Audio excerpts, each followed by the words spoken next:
안녕하세요. 서울에 거주하고 있는 30대 후반 여자입니다. 전 저보다 한 살 많은 남편과 6년째 결혼 생활을 이어가고 있어요. 주변 사람들 시댁살이 얘기를 듣거나 아니면 맘카페 회원들과 주고받는 이야기를 들어보면 시댁에 별의별 일이 다 있더라고요. 근데 전 결혼하고 나서 정말 근심 걱정 하나도 없었거든요. 그래서 왜 다들 고생만 할까? 그런 생각을 하고 있을 때 저에게도 별의별 일이 다 생겼습니다. 저에게 근심과 걱정을 안겨준 사람은 바로 아주버님의 와이프, 형님 때문인데요. 그 이유를 털어놓고 싶은 마음에 이렇게 사연을 보내게 됐습니다. 남편한테 5살 많은 형 한 명이 있어요. 저에겐 아주버님이죠. 아주버님은 40살이 넘었음에도 장가를 가지 못하고 있었어요. 시댁 동네에서 아주버님은 노총각이라 유명할 정도였어요. 요즘은 40살 넘어서 장가 못 가도 크게 문제될 게 없다고는 하지만 아무래도 부모님 세대에선 요즘 사람들 마음과는 다르잖아요. 그래서 제가 소개팅은 3번 정도 해주기도 했고 남편도 몇 번 해주기도 했어요. 근데 항상 아주버님이 차이더라고요. 제 눈으로 봤을 땐 성실하고 돈도 잘 모으고 게다가 정육점 가게까지 운영하고 있어요. 근데 왜 여자들이 좋아하지 않을까 생각해봤는데 사람이 여자 앞에서 너무 바보가 되더라고요. 완전 어른이 돼버려요. 그래서 아주버님도 결혼을 포기하려고 할 때 마지막으로 주선 자리에 나가게 됐어요.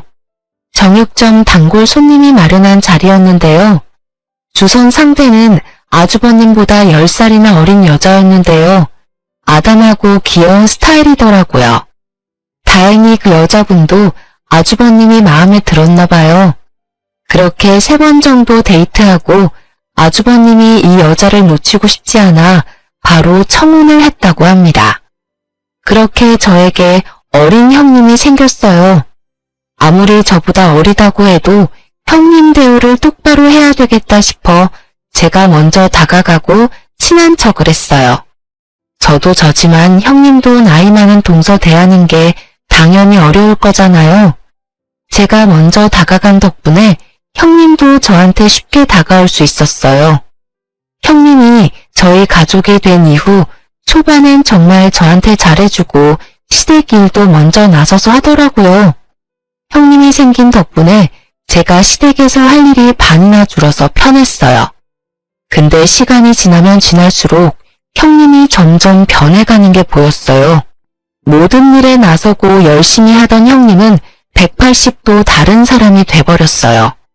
가족들과 있을 땐 본인이 직접 일을 다 하는 척하지만 저와 단둘이 있을 땐 일 하나도 하지 않더라고요.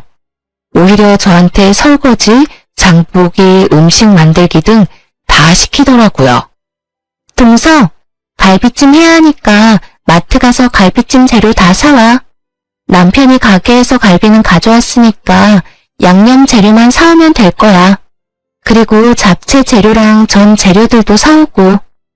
형님, 그 많은 걸 저 혼자 사오라고요? 형님도 같이 가셔야죠. 내가 하라면 좀 해. 내가 아무리 어려도 내가 형님이잖아. 내 말 당장 들어. 알겠어? 형님이 자꾸 절 시키는 일이 많아서 같이 하자고 말하면 본인이 형님이니 자기 말을 들어야 하는 거 아니냐면서 그런 말을 하더라고요. 제가 더 따지고 들면 나이 어리다고 무시하는 거냐는 식으로 말하기도 하고요. 그래서 전 묵묵히 제 할 일을 했는데요. 음식이나 설거지 이런 거 다 해놓으면 가족들 앞에선 본인이 다 했다고 거짓말까지 합니다. 아이고, 이 많은 걸 다 너희들이 한 거야? 우리 며느리들 최고네. 에이, 이거 다 제가 한 거예요, 어머님. 동서는 옆에서 배우기만 했고요. 아, 그래. 우리 첫째가 최고다, 최고. 뒤늦게 우리 가족이 돼서 적응하기 힘들 줄 알았는데 이젠 알아서 척척 다 잘하는구나. 어머님은 그런 형님을 오구오구 이뻐하세요. 사실 어머님도 제가 다 한 걸 아는 눈치였어요. 어머님이 제 손맛을 분명 아시기 때문이죠. 그래도 형님이 기죽을까봐 칭찬을 해주십니다. 이런 일이 하도 많아서 전 집에서 엄청 울었습니다. 남편은 그런 절 달래주면서 안아줬네요. 내가 고생이란 고생은 다 하고 왜 다들 형님 칭찬만 하냐고. 당신이 고생한 거 다 알아. 근데 그 자리에서 형님 기죽일 순 없으니까 그렇게 한 거지.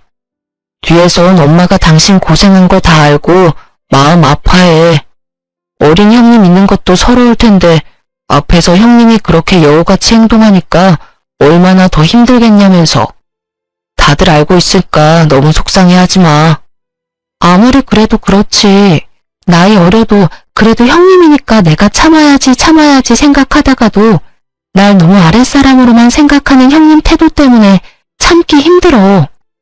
알아. 충분히 이해해. 다음에 이런 일 또 있으면 내가 안 참을게. 그러니까 이번만 참고 넘어가줘. 이럴 때마다 내 편을 들어주는 남편 덕분에 그래도 잘 넘어갈 수 있었어요. 그러던 어느 날 명절이 돼서 크게 일이 터진 적이 있어요. 원래 명절 때마다 시댁에서 싸움 한 번 터진다고 하는데 저희 시댁에서도 터질 줄은 몰랐네요. 사실 저희 시댁은 사이가 정말 좋은 편인데 형님이 저희 식구가 된 이후부터 부쩍 다툼이 늘게 됐었는데요. 그건 바로 형님의 질투 때문이었어요. 저희 부부는 맞벌이를 하고 있지만 아주버님 부부는 홀벌이로 생활하고 있어요. 원래 형님께서 시집 오기 전에 작은 네일샵 아르바이트로 일하고 있다고 들었어요. 형님 꿈이 결혼하면 전업주부로 생활하는 거였다고 하네요. 아주버님은 정육점 하나를 운영하고 있지만 결혼 전에 비해서 가게 운영이 좋지 않아 좀 힘들어했어요. 생활 자체는 크게 지장은 없었지만 여유가 있는 편은 아니었어요. 사실 아주버님도 형님이 일하시길 바랬지만 형님한테 일 다시 시작하면 어떠냐고 물어보면 그때마다 버럭버럭 짜증을 내거나 며칠 삐진다고 하더라고요. 한번 일 안 하기 시작하니까 그게 몸에 익숙해져서 그런지 일을 하기 너무 싫어한다고 아주버님께 들은 적이 있어요. 반면 저희 부부는 맞벌이로 생활하기도 하고 저와 남편 모두 벌이가 좋은 편이라 저축도 많이 하는 편이고 그 외에 남는 돈도 많아서 여유가 있어요. 그래서 명절이나 어버이날 같은 경우 저희는 시부모님과 친정부모님께 항상 아낌없이 드리는 편이에요. 형님이 시집 오기 전부터 그렇게 꾸준히 해왔었고요. 언제 한번 설날에 있었던 일이었어요. 저희 부부는 설날이기도 해서 시아버님과 시어머님께 각각 용돈 30만 원씩 드렸어요. 이 말고도 가볍게 입을 수 있는 커플 셔츠 하나씩 사서 갔었습니다. 반면 아주버님 부부는 사과 한 박스를 사서 왔었는데요. 저희가 가지고 온 선물에 비해서 형님은 본인이 가져온 선물이 별게 없다고 느꼈는지 표정이 너무 안 좋아지시더라고요. 명절 외에도 항상 본인 부부가 갖고 온 선물과 우리 부부가 갖고 온 선물을 항상 비교하기 바쁘더라고요. 시부모님은 절대 비교할 분이 아니고요. 형님은 절 따로 불러서 혼까지 낼 정도였습니다. 동서, 어머님 아버님께 돈 드렸어? 얼마? 각각 30만 원씩 드렸어요. 왜요? 동서, 나 엿먹이려고 일부러 그러는 거지? 그렇지. 그게 무슨 말씀이세요? 우리 부부는 항상 과일 세트 이런 것만 가져오는데 동서네 부부는 용돈이며 명품 옷이며 이것저것 알차게 챙겨오잖아. 우리 부부 형편 뻔히 알면 우리 수준에 맞춰서 좀 적게 가져와야 하는 거 아니야? 알고도 이렇게 가져온 거면 동서 정말 나쁜 건데? 형님, 시부모님께 드리는 건데 왜 형님의 형편을 생각해야 하는 거예요? 원래 형님이 오시기 전부터 용돈은 꼬박꼬박 챙겨드리고 있었어요. 내가 비교당할 거라는 생각 안 해봤어? 어머님이 티를 안 내시는 것뿐이지 속으로 얼마나 비교하시겠어. 형님, 어머님 그러실 분 절대 아니에요. 그리고 어머님이 워낙 과일 좋아하시는 분이라 저한테 형님 칭찬 엄청 하시고요. 나 생각해서 과일 챙겨주는 형님이 너무 이쁘다면서요. 가식 전에 속으로는 날 얼마나 하고 있을 거야. 말이 너무 지나치세요. 말 좀 가려가면서 하세요, 형님. 뭐야? 지금 나한테 대드는 거야? 어? 이런 식으로 형님이 절 잡는 날이 많았어요. 본인이 조금이라도 기죽는다 싶으면 제 기를 죽이려고 엄청 애를 쓰시더라고요. 그래서 그런 형님 때문에 스트레스가 이만저만 아니었는데 그런 형님의 모습을 시어머님께서 알게 됐었는데요. 이게 무슨 소란이야? 첫째야, 너 지금 둘째한테 뭐 하는 짓이니? 어머님. 아니, 좋은 날에 가족끼리 모인 자리에서 왜 둘째 기를 죽이고 그래? 무슨 일인데 그래?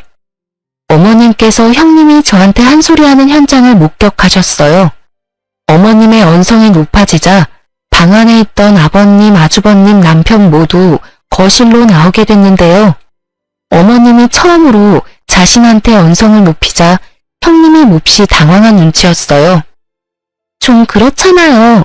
동서는 어머님, 아버님께 꼬박꼬박 용돈 챙겨주고 있는데 저만 꼴랑 사과 한 박스 이렇게 챙겨주고 그러는 게 속상했어요.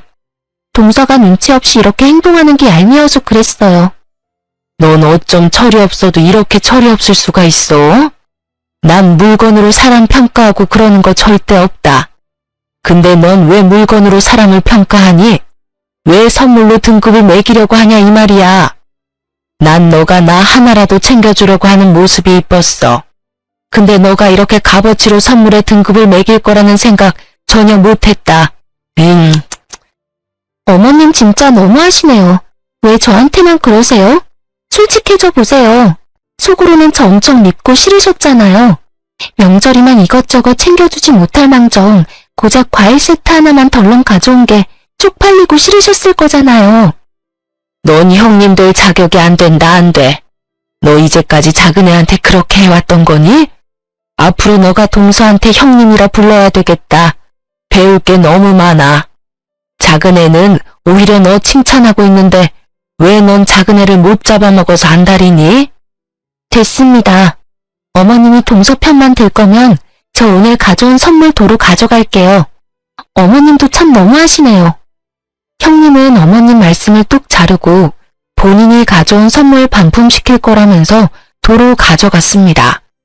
그런 형님의 태도에 화가 난 어머님은 그날 알아 누우셨어요. 솔직히 어머님은 형님이 여우 같고 욕심이 많은 사람인 줄은 대충 알고 있었다고 해요. 그런 형님을 보듬어주면 괜찮을 거라고 생각했는데 그게 더 독이 될 줄은 몰랐다고 하네요. 형님이 어머님께 크게 대들고 난 뒤로 어머님은 형님한테 전혀 연락하지 않는다고 해요. 형님이 용기 내고 전화드려도 절대 받지 않았고요. 어머님은 제대로 화가 나셨는지 가족 행사가 있을 때마다 형님만 쏙 빼고 부를 정도였어요. 중간에 있는 아주버님만 난처하게 된 거였죠. 아주버님만 가족 행사 다녀오고 집으로 돌아가면 엄청 잡힌다고 들었는데요. 그런 말을 듣고도 어머님은 형님을 절대 호출하거나 그러지 않으셨어요. 형님은 한동안 시댁과 연락 두절로 지내다가 저한테 연락한 적이 있는데요. 동서, 오랜만이네. 잘 지내고 있는 거지? 안녕하세요. 형님도 잘 지내고 계시죠? 저야 뭐 똑같이 지내고 있어요. 오랜만에 연락해서 이런 말하기 좀 그렇지만 나 빼고 가족끼리 모이니까 좋아? 방해꾼 한 명 사라진 기분이 들고 그래? 아무리 시부모님이 나 보기 싫다고 그래도 동서라도 나서서 날 부르고 그래야 하는 거 아니야? 말은 바로 하셔야죠. 일 이렇게 커지게 된 건 다 형님 때문이잖아요. 형님과 저만 있었던 일이면 어떻게든 넘어가겠지만 어머님이 형님 보기 싫다고 하시는데 제가 어떻게 어머님 말 어기고 형님을 데리고 갈 수가 있겠어요. 저도 중간에 엄청 노력 많이 했어요. 근데 어머님이 형님 보기 싫다고 하는데 저보고 어쩌라는 거예요. 동서 정말 못된 사람이구나. 완전 왕따 주동자네 주동자야. 이거 사회 매장감인 거 알고는 있는 거지? 저는 몰라요. 형님이 벌인 일이니까 형님이 책임지고 해결하세요. 이런 식으로 저한테 자주 전화해서 저보고 왕따 주동자라며 별 소리를 다 합니다. 어머님은 끝까지 그런 형님을 좋게 생각하지 않고 계시고요. 형님을 한동안 뵙진 못했었지만 아주버님과는 자주 왕래를 하고 있었어요. 사실 아주버님은 너무 순수하고 착한 사람이에요. 워낙 효자라서 시부모님께 속을 썩인 적이 없었고, 게다가 저희 남편과도 우애가 참 좋습니다. 그런 아주버님은 키가 크시고 덩치도 좋았어요. 키가 180cm이며 몸무게는 90kg 정도 나갔는데요. 그랬던 아주버님이 점점 말라가더라고요. 게다가 우리 부부 집에 놀러오면 제가 직접 밥 한 상을 차려주는 편인데 그럴 때마다 밥 3공기씩은 뚝딱 해결해요. 예전엔 많이 먹어봤자 한 자리에서 1공기 반 정도 먹던 분이었는데 어느 순간부턴 3공기 이상은 드시니까 저와 남편은 요즘 무슨 일 있냐고 물어볼 정도였어요. 이렇게 많이 먹는데도 말랐으니 걱정이 될 수밖에 없잖아요. 아주버님은 절대 시부모님께 말하지 말라고 당부하며 저희 부부한테만 몰래 말한 얘기가 있어요. 형님께서 아주버님 수입을 전부 관리하고 있어요. 아무리 예전에 비해 수입이 많이 생기지 않지만 그래도 저축을 할 정도로 번다고 하셨어요. 근데 형님 씀씀이를 보면 절대 돈을 모을 수 없다고 해요. 사실 아주버님이 결혼하기 전까지만 해도 돈 엄청 모았던 걸로 기억하고 저축 왕이라고 불릴 정도로 알뜰살뜰했어요. 게다가 저희 부부보다 시부모님께 용돈을 많이 드린 분이었고요. 근데 형님과 결혼한 이후부턴 시부모님께 용돈을 단 한 번도 드린 적이 없을 정도로 힘들게 살고 있다고 합니다. 형님은 아주버님이 번 돈으로 본인을 위해서 쓰기 바빴다고 하는데요. 특히 일주일에 한 번씩은 꼭 비싼 네일아트를 받는다고 해요.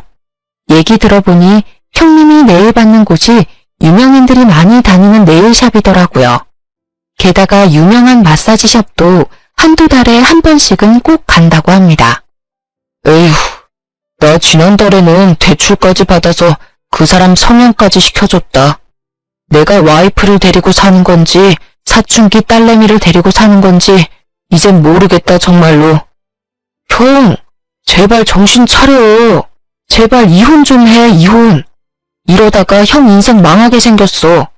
이 사실 엄마가 알기라도 해봐. 그럼 우리 집 난리다 정말. 한동안 시부모님과 저희 부부를 안 보고 살던 형님은 결국 아주버님이 대출받은 돈으로 성형까지 했다고 합니다. 마음 약한 아주버님은 형님의 말을 그대로 따랐다고 하네요. 그런 아주버님은 저희 부부 앞에서 눈물을 보이고 말았습니다.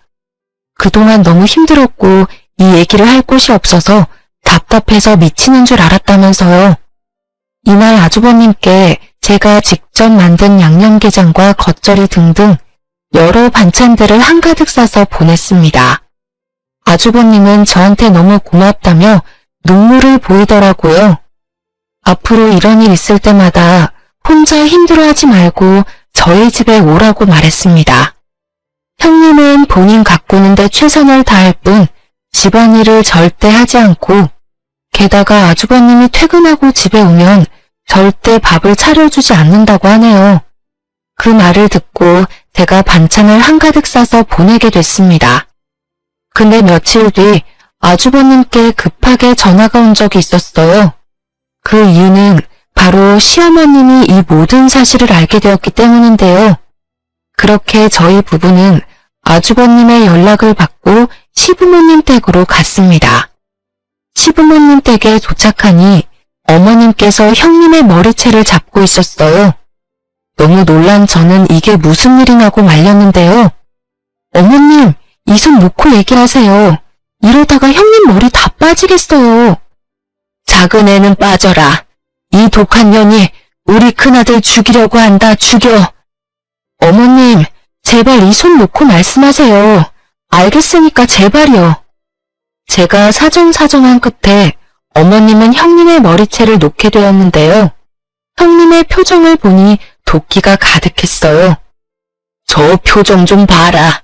저게 시엄마한테 보일 표정이니? 너 이왕 이렇게 된 거 솔직하게 말해봐라. 우리 아들 돈 보고 결혼했니? 우리 아들이 호구 같으니까 너 팔자 좀 피고 싶어서 그런 거냐고. 맞아요.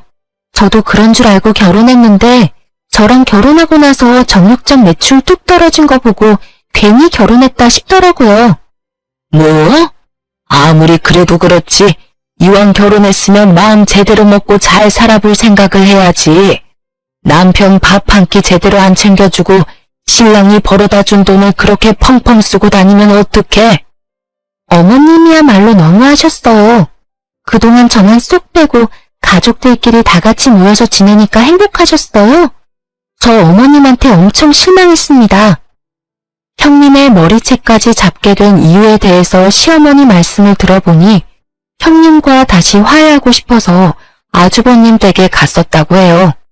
근데 집에 있어야 할 형님은 없고 아주버님이 라면으로 끼니를 때우고 있었다고 합니다. 게다가 집을 대충 둘러보니 청소가 하나도 되어 있지 않고 돼지우리라고 해도 믿을 정도로 엄청 지저분했다고 해요. 게다가 공과금 같은 게 몇 달째 밀린 상태였고요. 그래서 아주버님께 화내면서 사실대로 말하라고 했고 그제야 솔직하게 말했다고 합니다. 그 타이밍에 형님이 집에 들어오게 됐고 어머님이 형님 정신교육 좀 시켜보겠다고 머리채를 잡고 오게 된 거라고 합니다.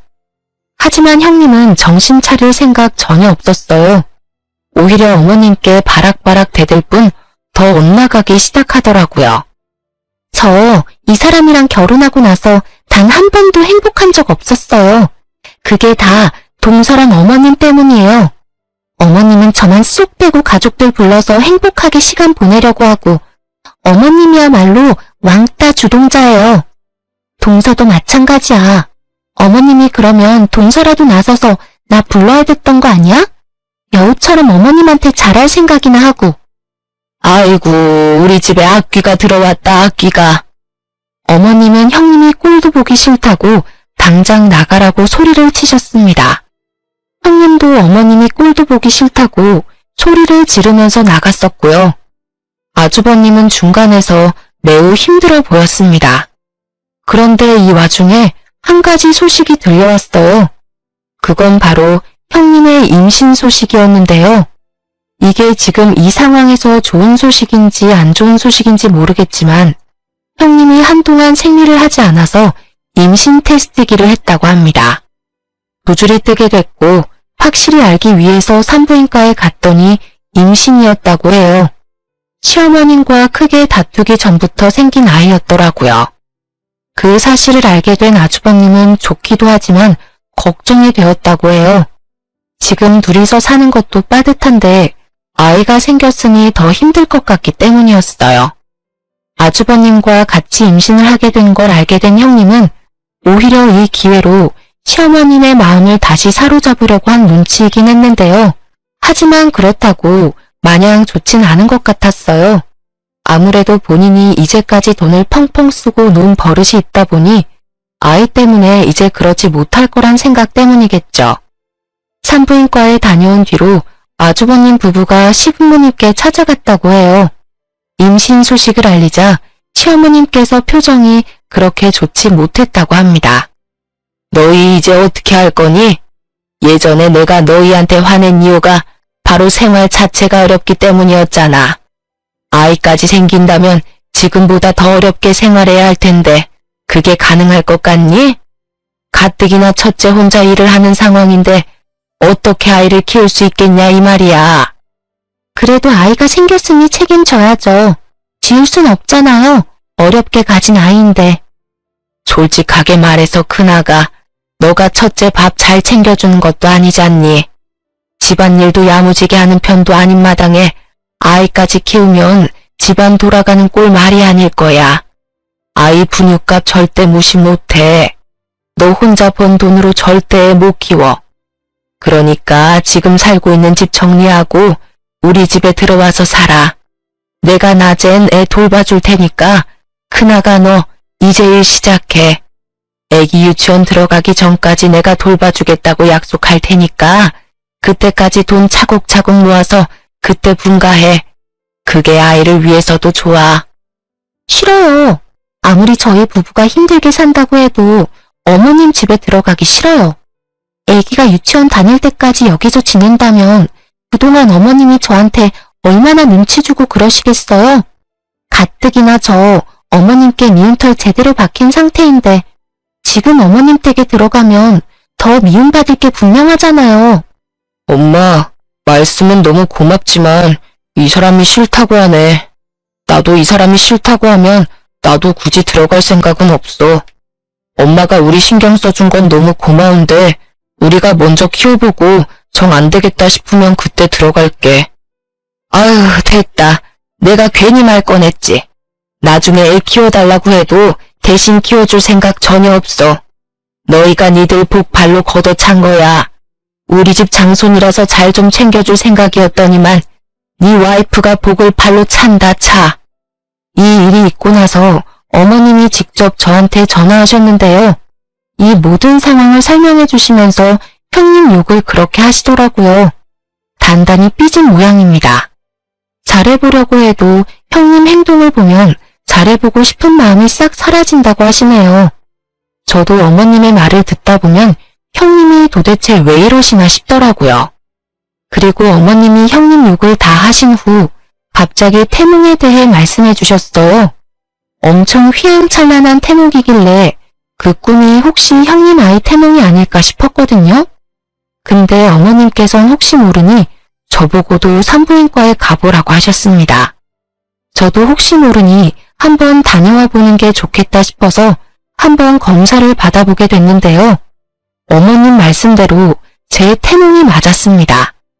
어쩌다 보니 어린 형님과 임신 시기가 딱 한 달 차이밖에 되지 않더라고요. 어머님은 저의 임신 소식에 너무 좋아하셨어요. 마치 아이처럼요. 어머님께서는 겹경사 축하 기념으로 가족들 전부 모여서 식사를 하자고 했습니다. 그렇게 오랜만에 가족들 전부 모이게 됐는데요. 오랜만에 모인 와중에 형님께서는 또 저한테 질투하고 시비를 걸기 시작했습니다. 동서, 어떻게 이때 임신을 딱 할 수가 있어? 내가 임신했다고 하니까 질투가 난 건가? 일부러 노린 거지? 동서 지금 나이에 임신하면 그거 노산 아니야? 난 젊어서 아이가 완전 건강하겠지만 동서는 좀 위험할 것 같은데 아이가 버틸 힘은 있으려나? 형님은 이런 식으로 비아냥거리기 시작했습니다. 옆에서 듣고 있던 남편이 나서서 한 소리 하려고 하던 찰나에 어머님께서 형님의 주둥이를 탁 치셨습니다. 이놈의 주둥이가 문제야 문제. 제발 그 주둥이 좀 닥치고 있어라. 임신한 여자가 어찌 그런 생각을 할 수가 있는 거니? 앞으로 고운 생각, 고운 말만 써. 그리고 여기서 너만 임신한 게 아니잖니. 큰애도 좋은 말만 들어야 할 때야. 그러니까 같이 임신한 거 서로 의지해 가면서 지내. 알겠어? 제가 틀린 말 한 게 아니잖아요. 동서 가뜩이나 나이 많아서 아이 낳기도 힘들 텐데 전 젊어서 아이 건강하게 잘 낳을 수 있다고요. 둘째가 이제껏 임신 안 하고 싶어서 안 한 게 아니었어. 그리고 젊은 나이에 임신한 거 요즘 그렇게 잘난 일도 아니니까 조용히 좀 해. 둘째는 열심히 일하면서도 아이를 위해서 육아 공부까지 하고 있단다. 너가 걱정 안 해도 둘째 아이 잘 키울 테니 너무 오버하지 마. 알겠니? 어머님이 저의 편을 들어주시니 엄청 든든하더라고요. 예전에 서운했던 마음이 싹 사라졌는데요. 그리고 어머님께서 식사를 하고 있던 중 저희 두 부부에게 용돈까지 주셨는데요. 아주버님 부부와 저희 부부 모두 놀랬어요. 임신을 이유로 돈까지 주실 줄은 전혀 몰랐거든요. 저희 부부한텐 300만 원, 형님네 부부에겐 500만 원을 주셨는데요. 돈 액수를 보고 또다시 서운한 마음이 확 몰려왔지만 애써 감췄어요. 어머님이 절대 편애할 분이 아니기 때문에 다 이유가 있을 거라고 생각했죠. 아가, 좀 서운하겠지만 아무래도 첫째 내가 혼자 돈을 벌고 있지 않니? 가뜩이나 빠듯한 편일 텐데 아이까지 낳으면 더 힘들 게 뻔하니까 첫째 내는 200만 원 더 넣었다. 아이 낳으면 이걸로 산후조리 잘해. 괜찮아요, 어머님. 저희까지 이렇게 안 챙겨주셔도 되는데 신경 써주셔서 정말 감사합니다. 어머, 어머님 너무 감사해요. 저한테 500만 원까지 안 주셔도 되는데 차라리 저 300만 원을 저한테 주시지 그러셨어요. 너 제발 비아냥거리는 말투 좀 고쳐라. 너가 이뻐서 200만 원 더 준 거 아니다. 내가 둘째였어도 너 그 말하는 꼬라지 때문에 천불이 나겠어, 천불이. 우리 아들이 고생할까봐 더 준 거니까 착각하지 마라. 둘째야, 너무 서운해하지 마. 너 산후조리 할 땐 내가 옆에서 많이 챙겨주마. 봐요. 어머님은 저만 미워하시잖아요. 맨날 이렇게 편애만 하시고 저 이만 갈래요. 형님은 밥 먹다 말고 집을 나가셨어요. 그 와중에 어머님이 주신 돈봉투는 야무지게 챙기고 나가셨습니다. 어머님은 그런 형님을 보고 혀를 차셨네요. 아주버님은 그런 형님을 보고 한숨을 내쉬더니 가족들한테 사과를 하고 쪼르르 따라 나가더군요. 그렇게 태교를 열심히 하고 있던 중 갑자기 의문 하나가 생겼어요. 형님의 씀씀이 때문이었는데요. 형님이 자주 네일 받고 마사지를 받는 것쯤은 잘 알고 있었는데 그 전보다 더 심해졌다고 합니다. 아주버님께서는 한 달에 300만 원 정도 순이익이 생긴다고 하는데요. 그런데 형님의 씀씀이를 볼 땐 약 200만 원 넘게 쓰는 것 같더라고요. 어머님도 그렇고 저희 부부도 그게 좀 의심스럽더라고요. 남편한테 형님이 좀 이상한 것 같다고 말하니 남편이 솔직하게 말해주더라고요. 사실 내가 형한테 돈을 조금씩 빌려주고 있었어. 20만 원, 30만 원 이런 식으로 빌려줬었는데 그게 벌써 3천만 원이나 돼버렸네. 근데 당신도 알잖아. 우리 형 정말 불쌍한 거. 가뜩이나 혼자 벌고 있는데 형수님이 워낙 씀씀이가 크니까 생활 자체가 안 된다고 하더라고. 나라도 좀 돕고 싶더라고. 뭐라고? 그래도 그렇지. 그렇게 많이 빌려주면 어떡해. 나한테 말이라도 좀 하고 빌려주던가. 앞으로 그렇게 자주 빌려주지 마. 해줄 상황이 오면 꼭 나한테 말하고 빌려줘. 아주버님이 얼마나 힘들게 살고 있는지 저도 충분히 알고 있기 때문에 이번 일은 그냥 덮어두기로 했어요. 그런데 며칠 뒤 형님께서 직접 저한테 찾아온 적이 있었는데요. 이번엔 형님께서 저한테 돈을 빌리기 위해 찾아오게 된 거였더라고요. 아주버님도 모자라서 형님까지 돈을 빌리기 위해 찾아오니 미치겠더군요. 2천만 원이요? 저한테 그 큰 돈이 어딨다고. 동서 돈 많은 거 내가 다 알아. 대기업 다니면서 2천만 원 돈 금방 모았을 거잖아. 게다가 동서네 친정 부자라며. 나 정말 급해서 그래. 딱 한 번만 빌려주면 안 돼? 도대체 그 큰 돈이 왜 필요하신 건데요? 이유 들어보고 빌려줄지 말지 결정할게요. 사실 우리 친정엄마 암이래. 그것도 자궁암. 동서도 알잖아. 내 친정 그렇게 사정 좋지 않은 거. 당장 수술비가 필요한데 내가 지금 당장 모아둔 돈이 없어서 말이야. 형님의 어머님께서 암에 걸렸다는 말에 마음이 약해지더라고요.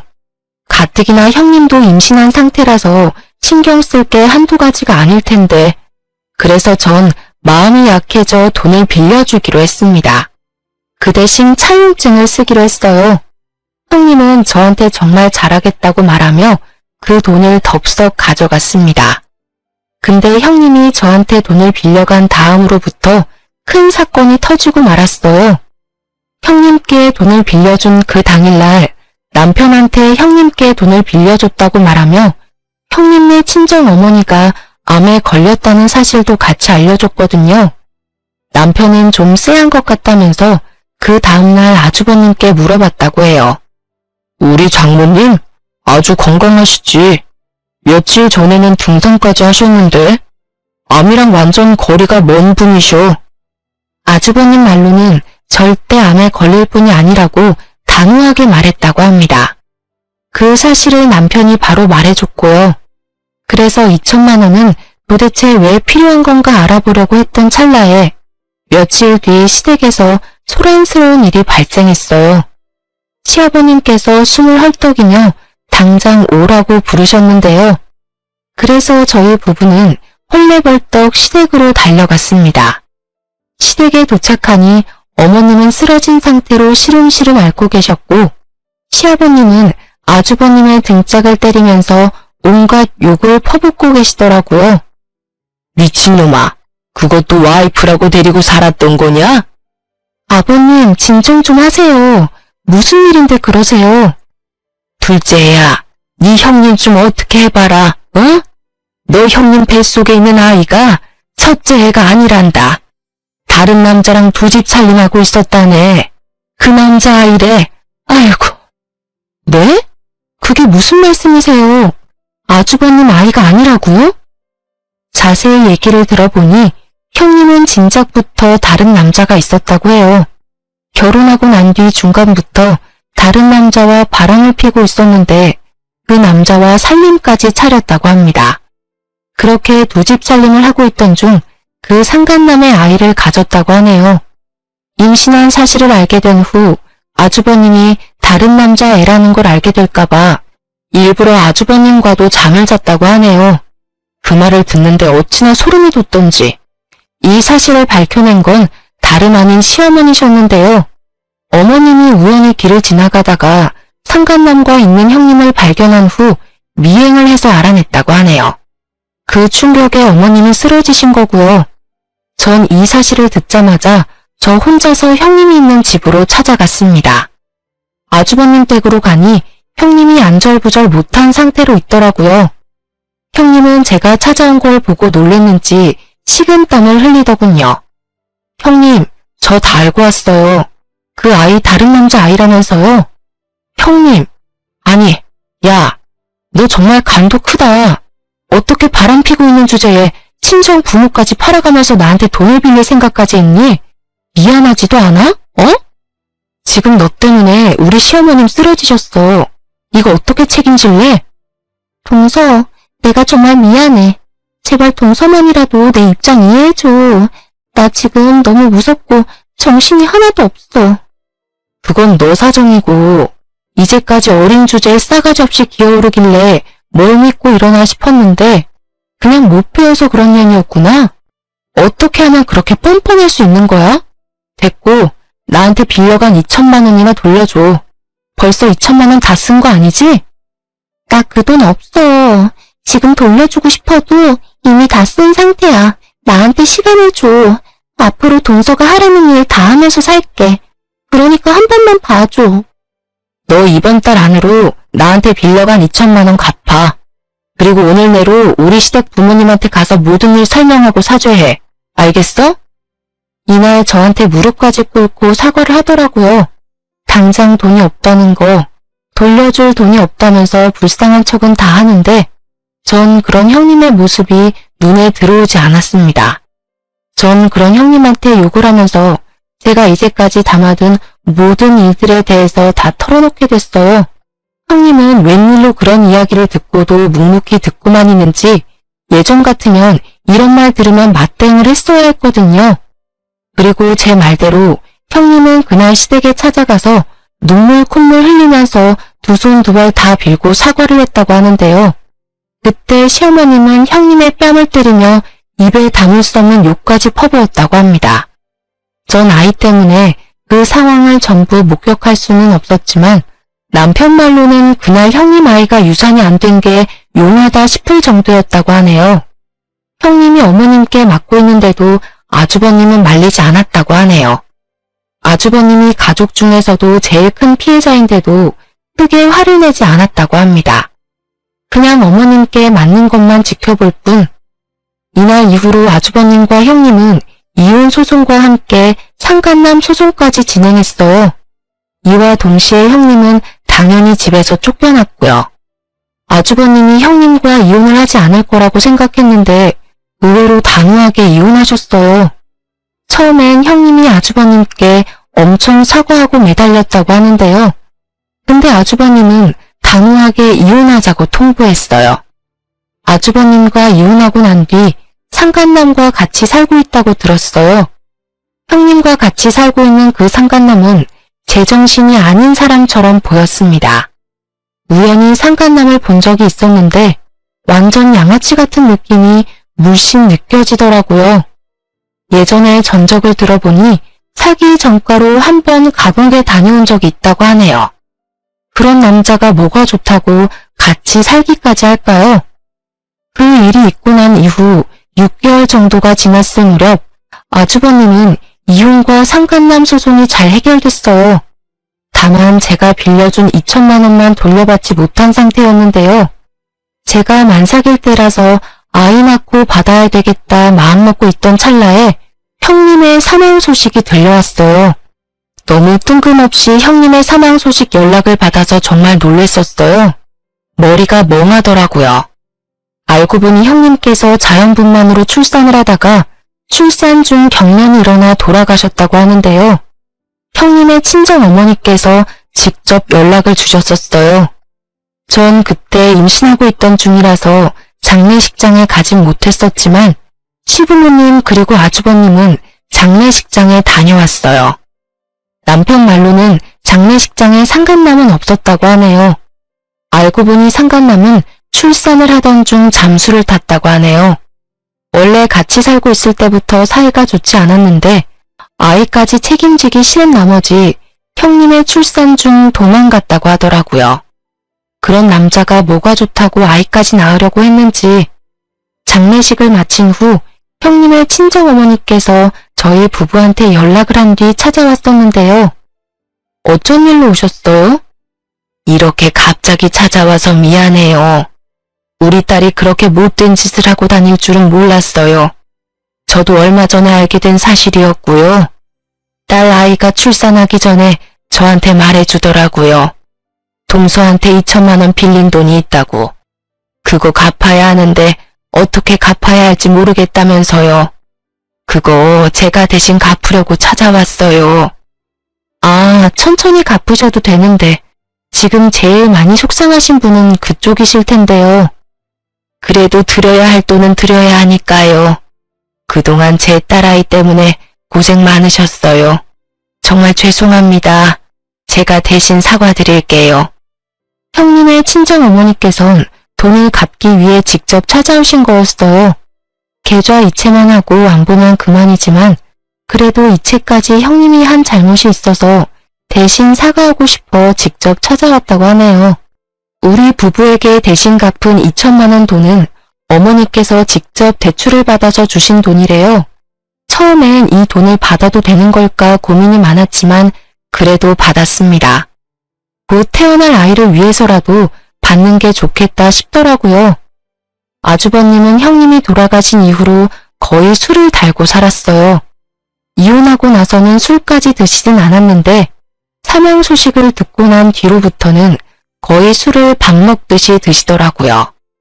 그런데 산부인과에서 보호자로 등록이 된 아주버님께 연락이 갔다고 하는데요.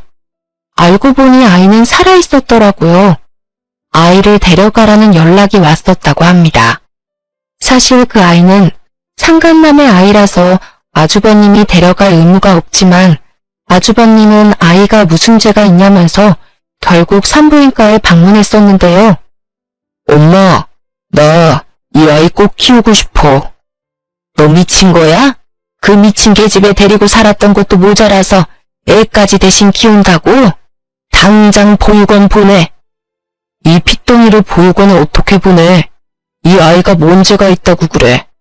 나 한번 이 아이 키워볼게. 엄마 한 번만 봐줘. 어? 살면서 엄마 속 썩여본 적이 없는 놈이 최근 들어서 다 썩인다 썩여. 너 마음대로 해. 그 대신 이 아이 내 눈에 절대 보이게 하지 마. 내 손자라고 절대 생각 안 한다.